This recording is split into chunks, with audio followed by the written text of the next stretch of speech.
We're back with our next section of the show, Anatomy of an Action Movie, where we explore the tenets. We live in a Twilight world. And there are no friends that does. Yeah! I was thinking, I was like, can I say it backwards? No, I can't figure it out. I don't know what it would be. That was my best So attempt. I'm hearing on the grapevine that you're a tenet head, Justin. Just a little bit. I was actually making a joke in a text thread earlier about Tenet. Anyway, I won't repeat the joke because it takes too long to set up. But yes, I'm constantly talking about Tenet in my actual Never life. not talking about Tenet. I'm moving to Boston so we can hang out all the time. This Are seals it. you into it as well, Laura, or no? Do I love Tenet? Yeah, she's been held hostage. I love Tenet. There was no option for me to love Tenet, honestly, in this home. But I do legitimately. You're kind of like the protagonist. You just had no choice. You just had to do it. I had no choice. Yeah. No, the moment that we first watched it and the phrase temporal pincer movement, the moment it first hit my ears, I was forever changed. And everyone else was like, what are you talking about, Christopher And I was like, Nolan? is this the coolest movie I've ever seen? It might be. Hell yeah. Well, the first tenet of Anatomy of an Action Movie is the premise, and the premise of Breakdown is as follows. So, while taking a cross-country road trip to relocate, married couple Jeff and Amy Taylor, Kurt Russell and Kathleen Quinlan, experience car trouble and end up stranded in the middle of the desert. In an effort to reach a payphone, Amy accepts a ride from a seemingly friendly trucker named Red, played by J.T. Walsh. But when Jeff runs into the trucker again later, he claims to have never seen her. Jeff then begins to suspect that Amy has been kidnapped and that he may be in the middle of a sinister criminal plot. And the ticking clock is, can Jeff track down Amy before the trail goes cold and he loses her forever, which is illustrated, I think, so wonderfully in the scene that you mentioned, Laura, about that once you see that board and you essentially see, oh, wow, if this isn't solved pretty quickly, you will just become another face, anonymous face who disappears into that, that nightmare of all these lost women on that board.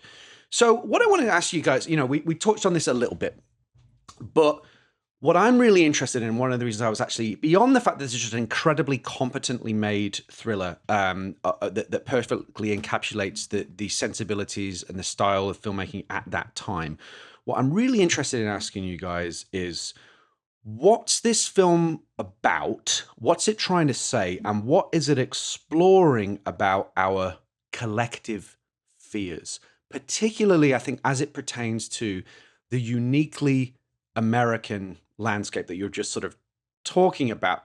For me, coming from the UK, it isn't quite the same in the sense of like, you get lost on the motorway, you're not good, you might have to cross a farm or something, but if essentially there isn't that same fear factor that you have here. And I've experienced this myself and like trips to Vegas or when you really see like, if your car breaks down, you are in a world of trouble. So I'm really interested to kick it over to you guys about what's actually underneath this film. So I have a lot about this, so please jump in at any point to build on what I'm saying or reject, object to it or whatever. But okay, so I think it's relevant that this film, you guys have been covering a lot of 90s films. So you know the period well, and we all lived in the 90s. But the 90s was a time of a lot of economic prosperity in the United States in particular. And I think one big aspect of the film that, again, a lot of 90s films are exploring, but I think this one in particular, and you guys mentioned this sort of yuppie in peril idea. And I think one of the things that this film is getting at is class anxiety around white suburban middle class of the 1990s. So in particular, I think you have this group of people mostly boomers and maybe they're older Gen Xers, who are shifting out of the kind of blue collar manufacturing jobs of their parents in the previous generation into white collar work. So they're becoming, firmly middle class. They're working desk jobs. And there's at least two anxieties that I think this generation is facing. And then this is, I think, the intended audience of the film. So one is the natural anxiety of the newfound wealth that you have just being taken back by the very group that you have abandoned. That is rural, blue collar, working poor. So one of the things we see in the film illustrating this is that the robbers, we see once they go to the barn, J.T. Walsh's barn, and we see like they've clearly been doing this for a long time. They've been robbing passersby, accumulating tons and tons of stuff, right? And I think that is, and it's the kind of stuff that, I mean, I grew up middle class, and like in the suburbs, the kind of stuff that I was very familiar with, cameras. So many cameras and tripods. Exactly. Yeah. Luggage and things, televisions, these sorts of things. I like that that's like the signifier of like upper middle class is that you got like a lot of fancy camera gear. I mean, mostly, I'm sure they're like people who are often on vacation. Yeah, maybe that's why they got all their tripods and stuff. But I also like that they haven't been able to move that stuff. Yeah, so presumably, like, if anything of value that they could have sold, they would have sold. Like, but then they're just sitting on like a bunch of Nikons because they're like, I don't know. So that's the first anxiety, which is a natural one. You've come into some money. Now, this film is interesting in that, of course, these guys are in a transition. The Kathleen Quinlan and Kurt Russell character are in a transition. They don't actually have that much money, but they are transitioning. I think of it as like they're sort of leaving that kind of rural stuff behind, and they're moving into whatever they as a group are moving into the sort of white collar work. Okay, but the second anxiety I think is maybe the more interesting one in the film, which is that it's the anxiety when you move into white collar work. What have you left behind? You've left behind using physical labor as your means for earning. So this is a compromise on your masculinity in particular. And I think over and over in the film, Kurt Russell's masculinity is called into question. So he's, for one, lost his wife, right? That's like the main thing that men are supposed to do by normal standards of masculinity. Protect your family, right? You have to be able to protect your family, protect your loved ones, and so on. Not just provide for them and also protect them. And he's unable to do that, at least in the beginning of the film. But then also when he's lost her, again and again, people ask him or sort of suggest that maybe she's just run off, right? They say like, oh, maybe she's just left you. Again, suggesting maybe his life now has become uninteresting, or he's become impotent as a result of his leaving behind his working class roots. And, even as a further element of this, at the bar, some barfly guy is just like, why don't you check the ladies' room? Right. Which is, again, emasculating, like, you as a man should just walk into the ladies' room because that's where, and you might find your masculinity there or something like that, because that's where you've checked it. The other woman at the bar, who is later in that bathroom, calls him cowboy, facetiously though. And she says, maybe it looks like your wife got away from you, cowboy. Yeah, I think it's very, I mean, there's the other thing about the Westerns. We can come back to the Western thing. I think it's also really interesting. But, and of course the film, though its audience is people who have this kind of anxiety. So the film has to, of course, have him succeed, and he has to succeed by defeating these kind of rural blue collar usurpers and sort of showing that his masculinity is intact. He's still got it, so to speak, even though he has a whatever $30,000 Jeep Grand Cherokee or whatever he's driving. It's a fancy new car and all that. He hasn't lost the ability to get down and dirty with the blue collar work. Well, this is a really fascinating interpretation. I want to sort of just put a pin in the masculinity aspect and circle back to it when we get to the hero session, because I want to dig in on that. But I actually want to dig a little deeper than the just the sense of where this film takes place in the zeitgeist and the socioeconomic factors that were going on at the time, which I think is really, really interesting. But I want to go just a couple of levels deeper than that, into almost the sense of like, and maybe this is something for me as an outsider, right? To America and to these kind of landscapes. So I've only lived here for 10, 11 years. But I think there's something deeply frightening about this space as portrayed in these films. This is part of the lineage of, there's a reason films like, I think of films like Duel, right, and Deliverance, that are about what happens when you go from a place that is quote unquote civilized, as symbolized off screen by somewhere like Boston, or a elite, sophisticated East or West Coast city, And what happens when you go through these parts of America that are not, in quotes, as civilized, that I think there's something much deeper going on. And I think with what you were saying earlier about the idea of like, Jaws is about Freudian fears of like what's underneath the surface. And this idea of like, what if you go off the beaten track and suddenly you can't see there's no payphones, there's nothing, it's 100 degrees, 120 degrees. And what you have out there is a sort of lawlessness and just, maybe the perception is uneducated people, potentially deeply sinister people.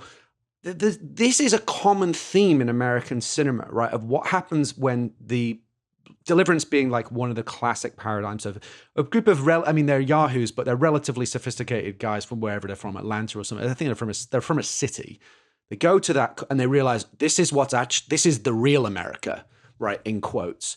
I'm just really interested in you guys as like unpacking the deeper Jungian or Freudian collective fear that this is tapping into, but I think it's a uniquely American phenomenon to some extent, if any of that makes sense. I'd just love to throw some meat at you and see if, you can chew on it a little bit. So I am a product of white collar Massachusetts Irish Catholicism, right? So like, I would say my grandfather was a accountant. My father was a lawyer. And growing up on the East Coast and living there until my late 30s, it's probably important to note two things. One that's very specific about this movie and another thing that's specific to the time. And the thing that's specific to this movie is, do you know where this movie was shot? It looks like, I don't know, Arizona or California. Oh, is that right? Wow. It was all shot in California. Also interesting to note that Kurt Russell was born in Springfield, Massachusetts, and moved to California at a young age, which I think will be interesting when we get into the Kurt Russell. But having moved here in my late 30s, having been an East Coast person in Boston and New York most of my life, and to move to LA and be like, I'm in the bastion of liberalism. And then to like drive outside of LA and be in rural California, as an East Coast person, you're kind of like, where the fuck am I? Because it is so rural and so it is the picture of like what East Coast people think of as the kind of like middle of the country, right? The flyover states, untamed, unstructured landscapes. And I think that a really interesting interpretation of this movie from maybe a Freudian or Jungian perspective is that maybe underneath Kurt Russell's kind of like everyman trying to fit in is this like deeply held resentment, because I think there's some of that in this movie. I think there's this sort of like, I'm from the East Coast. I'm like an upwardly mobile middle-class person, and I'm like in the boonies, right? And like those two will never meet. And that's obviously rooted in American history. The other thing is that I'm reading John Ganz's book, When the Clock Broke, which essentially attempts to draw a line between the conservative movement now and the conservative movement in the early 90s, right? And, people like Pat Buchanan and Sam Francis, who is a white supremacist writer who imagined a pre-globalist America where individualism was the key, like underneath it is like pure, disgusting, unabated racism, right? But there's intellectual thinking about taking back the country, America first, all this stuff. And it's significant to me that this movie comes out when Bill Clinton is the president of the United States, and the Clintonian, Bill Clinton being this like, shucks, Arkansas kind of president. Like, I'm rural poor. I know black people. Like, he really is the beginning of, not the beginning, but certainly like an example of the kind of pushback that a conservative movement would have against kind of a liberal guy who's also kind of Southern and represents this kind of middle American value. I think there's like a confusion of the Bill Clinton identity, and there's animosity on him from both sides. And so the fact that there's like this, I think, a deeply held resentment at the core of this movie about East Coast, West Coast, and the middle of the country.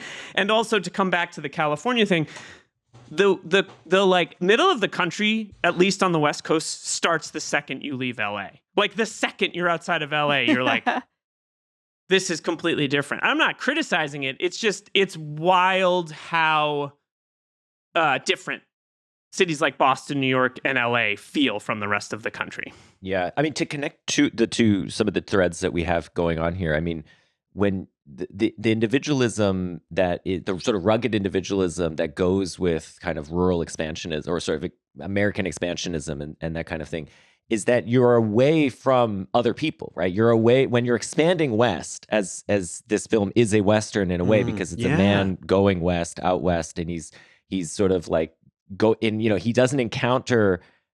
He encounters a native population in some sense, right? But in this case, this is the people who just happen to live there. But he's unfamiliar with that territory, and he's away. He's at sea in part because he's away from the things that he relies on as a city folk to get by, namely, infrastructure and that sort of thing. And he puts his trust and faith in the institutions, as one would, like the police and that kind of thing. Mm-hmm.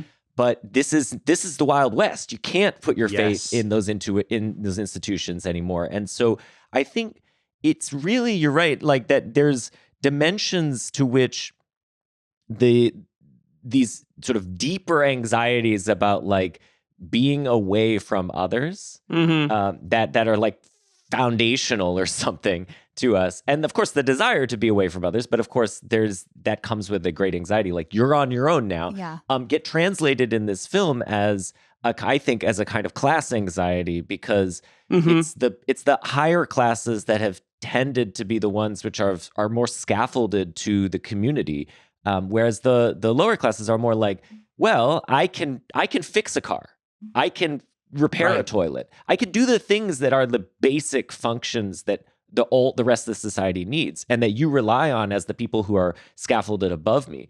And I think it's telling too that one of the first encounters that Kurt Russell has with the villains is they're mocking his car. Mm-hmm. He's trying to repair the car. He's doing okay, he's putting oil in or whatever, whatever. But that it's the car that actually breaks down. Of course, they're the ones that do it. They sabotage the car, but it's his inability as a city folk who's not comfortable with that to fix the car on his own that leads to the very all of the problems. So I do think that. So I think it's like both kind of simultaneously, because this is a film I think ultimately about. That the fish out of water of being somebody who is reliant on others, of which I know very well. I'm very reliant on others. My car actually broke down when I was up in Dartmouth like a week ago, basically. And I had no idea what to do. I was and we were, Dartmouth is, it's still city. I mean, but like, we were like, when can a tow truck come? And it was 45 minutes, for a tow truck. And we were just like, we'll just walk, because at this point, it's not worth waiting for a tow truck at midnight. But we couldn't fix it because I was not familiar enough with the car. It turns out all I needed to do was jump it, and we were trying to jump it the wrong way. Just to say, like, I don't know what I'm. I have a lot of lost skills for us, because we don't need if they're not essential to you because you can call somebody. Exactly, they erode, right?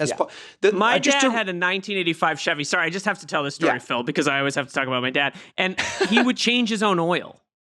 He would just go out and change the oil, and he'd be under the car. And he's like, he got that car to run for 400,000 miles because he was so insane about it. The other day, I fixed like a short in the front of no, not the other day. Months ago, I figured out that there was something shorted in my car, and I fixed it. And I've been living off the masculine fumes of that for 6 months. I'm like, I'm a real man. Oh yeah, when I changed a broken tail light and just put the light bulb in, I felt like Tom Selleck. I could feel the mustache growing. I suddenly felt like. Do you want this shirt? This is a pretty good Tom Selleck shirt. Just to wrap this up, and then I want to move into this on the section about Kurt Russell, because where I feel like we cracked it there, Justin, because that was what I was trying to get to, and now it kind of has clicked in my mind. This all goes back to, and this is why it's a uniquely American story, the idea of the West. It hadn't quite clicked for me that this is sort of a westward bound, wagons west story. We're packing up our things and we're moving from the city to the new West, right? But on the way they encounter bandits. If if you like, Yeah. right? Yeah. Or as you say, the sort of native, in quotes, population that are dangerous and immoral and you know and threatening to the this you know white male character. It's just real that then, and then you throw in some of those maybe Freudian and Jungian fears about the unknown, wide open spaces, our need as a society, as a tribal species to have other people around us. And you take those things away and you turn up the heat literally. You've got a really great stew and great arena for a drama. So I feel like that's kind of clarified that. Let's move on then. Laura, and dig more. sorry, Sorry, go ahead, yeah. Laura. Yeah. Please do. Sorry. Sorry, we just watched another movie that has, it feels like the exact same landscape, which is Thelma and Louise. Yes. But the iconography is totally flipped in that. Right. Because like just as we said, like he as a white male feels anxious about being away from society because it's a question of who society serves and who benefits from it. And for, you know, for him, this wide open space and this disconnection is terrifying, like your net falling out from underneath you. And for those two women, it's like they're finally getting they're getting into open spaces away from the prison of patriarchal domesticity. And it's so liberating. It's using the same iconography, but it has like a completely different feel in that movie. Yeah, I think it's to symbolize the freedom of it, right? Like, and also I think it's notable in that movie that it's Ridley Scott, a Brit, because we see this through a different lens. Yeah. We can see the telephone poles of Oklahoma as something incredible. Instead of banal that it might be looked at by someone who's native to the country, we see that as like quite exotic and beautiful through if you have that the visual genius that someone like him does. But it's really interesting, how you can shoot the same things, but they can code them differently based on the context of the movie. So that's another really interesting point. Because it can be either like liberating or a terrifying threat, you know. So it's got really interesting. Well, and I think I should. You know? It's fair to say that, like, I, as someone who grew up here with no, like, you know, I'm not trying to say this negatively, but like, I do find open space terrifying because I grew up, you know, not in Boston, but I was in cities enough, and I have lived in them since I was 22, really 22, to feel like when I go home to my mom's house and, you know, the South Shore of Massachusetts, and I'm like laying in the bed and there's no sound, I'm like, what the fuck? Like, it's a little weird to me, you know? And it's where I grew up, and I still find it now like a little terrifying. There is that like pop cultural thing that Deliverance and The Hitcher and Duel in this movie kind of created, which is like the reciprocal nature of like, where the fuck am I? And what's going to happen? And there's no rules, basically. There's no structure to things, and there's no help. So that creates a vacuum for, you know, totally in our fears to emerge. And I think they're literalized in this film through the characters of the villains. But before we move on to the villains, let's dig in a little bit more on our hero section. Kurt Russell as Jack Taylor. You know, as we talked about, this is Kurt Russell moving from some of the, you know, more iconic. I mean, 80s was an interesting era for him because he had a mixture of, I think, a lot of the John Carpenter collaborations, but he's often playing quite rough characters in those, whether it's Snake Plissken or his character in The Thing, MacReady, or Jack Burton, who, funnily enough, is a trucker, right? The greatest. Big Trouble, and Little China, and then a bunch of comedies and dramas and various other things. But this is an interesting one because it's the Kurt Russell yuppie era, which feels very 90s. Both the leads in this film are also an executive decision. Where Kurt Russell plays an intellectual who also becomes more of an action hero. I'm just really interested in your thoughts on this. One thing here's what I want to say about this, right? We've used this terminology a lot, and I was thinking about this alpha male versus beta male, right? Which I think this film is absolutely about. But I hate this terminology because I feel like the idea has become a precept that we've all accepted, that being a beta male sounds as if you're somehow lesser, because what it means to me is, do you mean you're not an aggressive arsehole who's like trying to bully people and intimidate them? And and we're supposed to accept the idea societally that that's bad and that you're a step down from the alpha males who do MMA and can beat you up, you know, but like me. It's like, but that, like Link, who's constantly bullying me and threatening me with showing me his big muscles all the time, you know, and it makes me feel insecure. Right?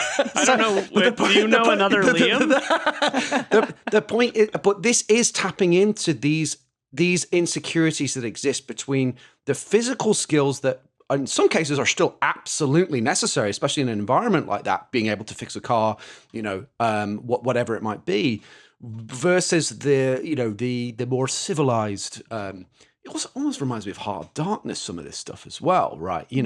A savage, untamed landscape versus the perceived, intellectual people that then go into that world and have their ideas about the world challenged in some way. You know what I mean?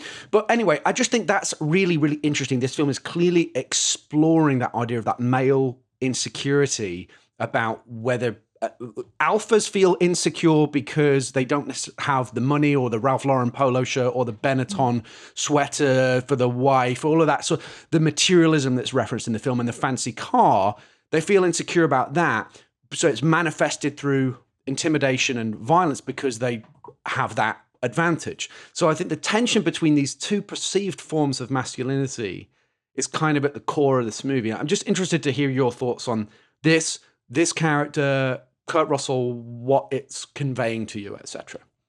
I just wanted to thank you for confirming it. He was saying Benetton. He was saying it funny, right? He's like Benetton. The Benetton sweater, yeah. Benetton sweater, and the joke is that the bartender says interprets it as buttoned buttoned down. Up, yeah, something like that. Yeah. Right, because again, like, what kind of dude knows what brand is? And that's also very unhelpful. If I was like, she's wearing a Calvin Klein top, like, unhelpful. How would you? What does that mean? Pretty rubbish description. But it's like weird because, like, I don't know, apparently like, does this movie fucking hate everybody? Because, like, no dude would go into a bar and be like Benetton, and then the flip side is no bartender or whatever manager of a diner is going to say button down. Like, it's so contrived that like when I was watching this, I felt like this movie is deeply antagonistic towards the middle of the country, but it's also kind of antagonistic towards Kurt Russell. And I'm just curious, like, does Jonathan Mostow, is he like a nihilist? Does he hate everybody? Like, what's his? It's just, I don't know. I think there's equal maybe blame on both sides, at least, if maybe he doesn't hate everybody. But I like that moment too where he says, like, oh, the donuts are probably gourmet for this part of the country. I was like, oh, that is really rude. There's this certain elitism, and I think it's important that the characters have that elitism because it's, it shows that they are truly not in their element. I have a question for you guys about Kurt Russell, because I think he's too old for this role. I love him in this movie. I mean, I've known him, this is the movie that I knew Kurt Russell from. Again, I watched this tons when I was a kid. But he's 46 when this movie is made. Huh. And the characters seem like they should be in their 20s, late 20s. Or like 34. Or early 30s. Not to make any assumptions about everybody's circumstances, but they don't have children, right? They don't have children. Seemingly. They got $5,000 in the bank. They don't have very much money. There's like a big career shift that's happening. It really feels like they should be younger. Now, here's just to give you a sense of where you could have gone with this. I think it's, first of all, no shade on Kurt Russell. I think he's amazing. But suppose this had been Ryan Felipe, or suppose this had been, or even Leonardo DiCaprio, someone who could play like a kind of entitled brat who has to be schooled by someone like J.T. Walsh and then like comes around again. It changes the dynamic I think in an interesting way, because relationships would be different. Kurt Russell and J.T. Walsh are not that far apart in age. So it's a little bit, you would combine the class stuff with a generational divide, which I think would actually make the film, like, it would deepen those themes in an interesting way. It would, and especially if the kid's like a snot. The thing about Kurt Russell is that he actually appeals to everyone, no matter where you are on the, I think, political or socioeconomic. Yes, he because we all want to be Kurt Russell to some extent, like on some level as guys, because he's cool, he's competent. He can be vulnerable, and he's never like, that the bad side of the alpha, but he is someone that we aspire to be, and I think that's what movies. Whereas I think the version you're talking about would be like a class critique that is much more in line with your classic yuppie in peril, Pacific Heights type. Matthew Modine, right, plays and Melanie Griffith, I think, right, are yuppies and who buy property in San Francisco, and and they're I mean, it's interesting because Kurt Russell also played. Unlawful Entry. Kurt Russell was in that as a sort of, again, in quotes, beta male who's confronted by the alpha in Ray Liotta, right? So I think you're right. It's a very different kind of movie, and I think it would be a smaller movie with a limited appeal, but might have more, it would allow them to dig in more into those themes. But I think this is aiming for like broad appeal. It's a Paramount I think that's right. movie, right? You need a big star that everybody likes. Totally. The character would be less likable. Yes, I think that would make You said Ryan Felipe. I was like, you kind of want him to like get his. I know. I think it would be actually a little bit more interesting if he was a little bit less likable. And you add some empathy for these, because you do get a little bit of empathy for J.T. Walsh when he goes home and he's got a family and kids. And then you have a kind of very small home invasion film when Kurt Russell goes in there with the gun and he's holding them up. I mean, I actually think like... And the kid's crying. And the kid is crying. Like you would be playing with the audience's expectations and sympathies in ways that I think would deepen it. Granted, I love this film. I'm not in no notes, but I'm just saying. One thing just on this, and then we can move on unless it looks like you were going to make a point, Liam. One thing I think is really interesting about that is that Kurt Russell himself said he thinks this is one of the most obnoxious characters he's ever played. Totally. That doesn't come across though. Yeah, that doesn't so because charismatic. He is so charming and likable and relatable. What's smart about it is that you can feel his desire to not be talking to. Like he is the critique of the East Coast elite because he is like. Yeah, my car broke down, but he's like seething with like frustration at the people around him because he thinks they're fucking idiots, right? Yes. Like, as a side note, I think one of the interesting things about the choice to cast and the way the cast is made up of this movie is Kurt Russell. We talked about this on our Turbulence episode when we talked about Ray Liotta as one of the great last white ethnic actors.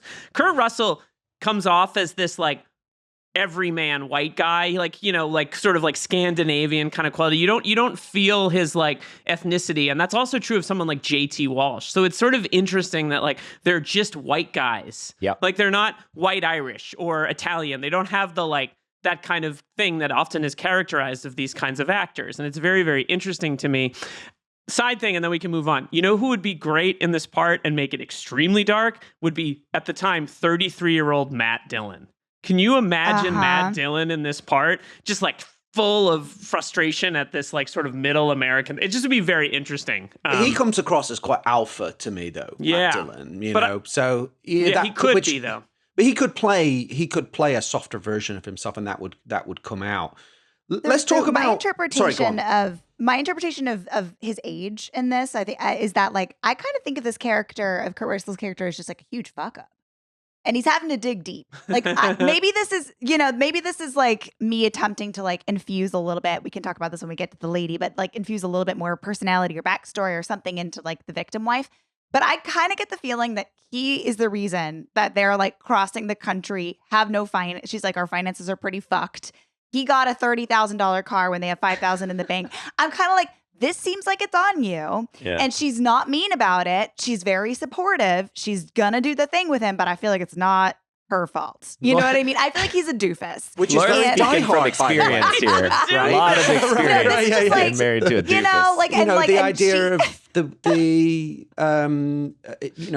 Bonnie Bedelia's character Holly in Die Hard is doing better. John McClane is kind of a fuck up. Yeah. Right? And he's got to like certainly in his himself. Marriage, you know?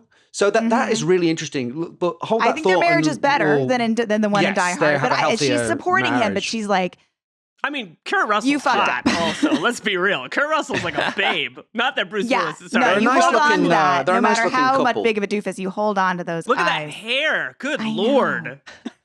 Let's move on to our section on the villain because I have a lot to say about this, and I know we don't. I don't want to take up all your time. Clear the runway for Phil. All right, let's hear it. Preach. Okay, so J.T. Walsh as Warren Red Barr. I've got a few things I just want to sort of talk about with this, and I'm curious if this is relatable or not, but I'm going to say it's a little bit personal. I really, really love this actor, and I was, when we were doing this episode, I was trying to sort of process why is it that I feel this intense, intense feelings about him. I think it's also partly because he died so young, but. So when I was one of the first thing I ever did is I've dabbled in acting. I'm not an actor. I'm a writer, but as probably many of us have dabbled in it when in my youth. And the first thing I ever did was a production of David Mamet's Glengarry Glen Ross, playing the role of John Williamson, right? Who is the sort of malcontent office manager who is a bit of a self-server and is kind of... Who is that in the movie? In the movie, it's Kevin Spacey. It's Kevin Spacey, Okay. Now, that role was originated by J.T. Walsh in the original Chicago production and then subsequently on Broadway. And I also wrote about this as part of my dissertation. My dissertation was about American business movies and what were they landed on their like political spectrum, as whether they were pro or anti-capitalist, so Wall Street, Working Girl, Company of Men, things like that. So I did a deep dive on Glengarry as part of that conversation. What's it saying about capitalism? Anyway, J.T. Walsh was on the cover of this magazine, of this book that I was reading. It was like an academic book as the Williamson character. And I've always had this thing, and I don't know if you can relate to this at all, but it's like, I feel like if you've played a part in the history of like theater, whether it's in front of 3 people in a furniture store or on Broadway, there's some kind of cosmic connection you feel to the actor because they've played the same part, especially if it's a somewhat of an obscure part like that. It's not Romeo or Hamlet or necessarily, although that has the same validity, if not more, perhaps. But for me, so I always had this sense of like this weird thing where I like we have some distant weird connection because we've done the work of playing this part. But this part is like that part, particularly John Williamson, is like almost the perfect example of the kind of parts that he excelled at. Because my theory about J.T. Walsh is that he made manifest America's id on screen. If you look at his body of work, he always played these characters that were like amoral and avaricious and self-serving and ruthless, but ultimately cowardly. When they were backed into a corner, like you see it a lot, like, when often J.T. Walsh will he'll be like really, really powerful, but then when he's stripped of the power and the power is revealed to be illusory. Executive Decision is a good example of this. I think he's a senator. Narrow Margin is a slightly more sympathetic character, but he eventually realizes he's a corrupt mob lawyer or accountant or something, right? And then he gets caught an accountant, but by the gangster. He's been embezzling money, and then he just goes to pieces. And it is like humiliated. These are the kind of parts that he would play a lot, whether they're businessmen, crooked cops, a guy trying to kill his wife in Red Rock West. He symbolized like the moral rot at the heart of America, but it was always in this very casual, normal way. It was never like mustache twirly. And he's also very interesting. Another thing that I realized about him that was another sort of unconscious and tangential connection. He was born in San Francisco, but he grew up in West Germany, where his father was stationed. He spoke fluent German, and my grandmother was German, so I have some German connection. What I also love about him was that his who he was as a person is in total contrast to the characters that he excelled in playing. He led a life of social activism. He was an AmeriCorps Vista volunteer. Big Democrat. He protested the Vietnam War. Yeah, and he had a bunch of other jobs before he became an actor. And we talked about this a lot, Liam, about how the value of people that didn't just come out of come out of a cocoon polished and ready to star in movies, right? Like a lot of the actors we see now. He was a barman, encyclopedia salesman, high school teacher, gym equipment salesman, a reporter. And the last thing, just on this is like Kurt Russell said about him, and they've been in, I think, 4 films together. The other 2 were Backdraft and Tequila Sunrise, in which he plays a great working class movie. Yeah, great. Both fantastic movies. And they have a lot of great scenes together. J.T. Walsh described him as flawless. So there's nothing phony about him. There's nothing fake about him.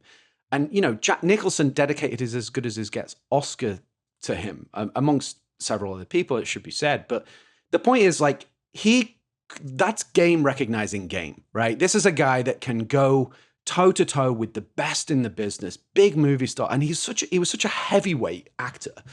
So I deeply love him. And I think this is really this is his biggest ever role, I think, as the lead villain. Usually he's a memorable part of an ensemble, but this is his biggest ever. Like it's him v. Kurt Russell as the lead villain, and I just think he is amazing in this. He is so great. So anyway, I just sort of wanted to, especially if an actor we've lost them and so early in his life, it's just nice to be able to talk about him and beyond who he was on screen as well, and some of the other wonderful things that it seemed like he did in his own life.